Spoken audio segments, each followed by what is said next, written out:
Hi friends, இன்றைக்கி நம்ம பார்க்க போகிறது பார்த்திங்கன்னா ஃபங்க்ஷன்ஸ் வாய்ட் பாயிண்டர்ஸில் எப்படி யூஸ் பண்ணுறாங்கன்னு பார்த்துக்கலாம்.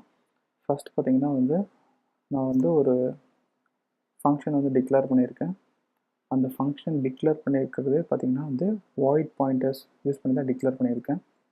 பார்த்திங்கன்னா ஆஸ்ட்ரிக் சிம்பிள் கொடுத்து ஸ்கொயர் ஃபங்க்ஷன் நேம் உள்ள கான்ஸ்டன்ட் கீவேர்டு யூஸ் பண்ணி வாய்ட் ஸ்டார் நம். இப்போது நான் இந்த மெயின் ஃபங்க்ஷனுக்குள்ளே x = 6ன்றதை ஒரு ஸ்கொயர் ஃபங்க்ஷனுக்குள்ளே பாஸ் பண்ண போகிறேன். அதாவது அட்ரஸ் ஆஃப் எக்ஸை நான் ஸ்கொயர் ஃபங்க்ஷனுக்குள்ளே பாஸ் பண்ண போகிறேன்.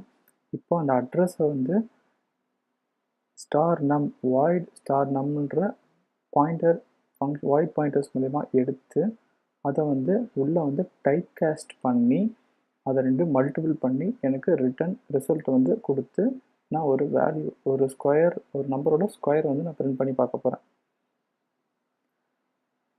இதோட அவுட்புட் நம்ம செக் பண்ணி பார்க்கலாம் ஃப்ரெண்ட்ஸ்.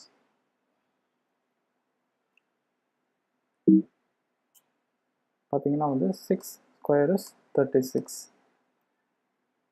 இங்கே பார்த்தீங்கன்னா x = 6 நான் கொடுத்துருக்கேன். இந்த எக்ஸோட மெமரி அட்ரஸை நான் பாஸ் பண்ணுறேன் ஸ்கொயர் ஃபங்க்ஷனுக்குள்ளே.